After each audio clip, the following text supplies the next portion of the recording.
To wrap everything up, we're going to put everything together and show how a typical round looks like on the attacker side and defender side when playing Jett, and we're going to start off on the attacker side. On the attacker side, you want to be one of the first players onto a site. Jett's mobility will be incredibly useful for distracting the enemy while still being able to grab frags yourself. Along with that, if the enemy attacks a site that Cypher was holding, like we mentioned earlier, Jett going in first will completely mitigate the effect of Cypher's trap wires, thus allowing the rest of the team to follow her lead and take over the site. Once you have taken over the site, you want to use your smokes to cover off choke points and prevent enemy players from rotating early to try to retake it. This delay then allows the rest of your team to position to another area. From there, you want to hold an angle, and if you didn't use up your tailwind yet, you want to play a position that you may suspect enemies pushing, and if you do get overwhelmed, you have a place to dash away from. For example, holding garage on C site haven, you can take a quick peek, but then if the spray starts to be off or multiple players come and peek you, you can then immediately dash away into cover at the C long cubby and reposition for the enemy team to push further in which your team can then set up a crossfire for. Another option Jett could pull off is being the operator on the attack side. Again, with Jett's abilities, she can go for peeks against different angles, and if she happens to miss a shot, she can still safely dash away with her abilities.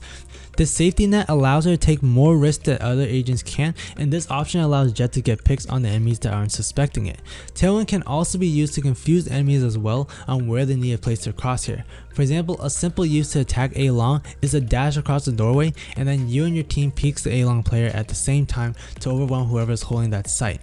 On the defender side, Jett's aggressive capabilities really allow her to go for initial peeks against attackers to get an early pick and then tailwind the safety as necessary.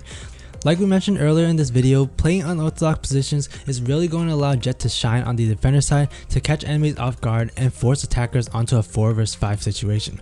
For example, in this clip, Jett can push onto C long to get information, and if enemies are there, she can get a quick pick and then smoke herself off to run back to the site safely. For added safety, you can also smoke and then dash away to get to the site even faster, allowing you to get a free kill and get away.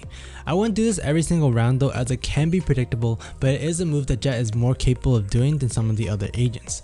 Whether you decide to go for an initial pick or not, you'll usually want to play out the rest of the defender round as with any agent, where you're playing back on the site waiting for defenders to push, and once you hear them, you can smoke the choke point they're trying to enter to delay and allow your teammates to rotate, and if possible, continuing using those unorthodox positions to catch those attackers off guard.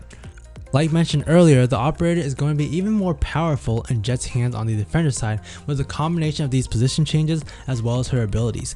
Play a surprise position, and then if necessary, you can smoke off a choke point or dash away to prevent yourself from being traded or overrun.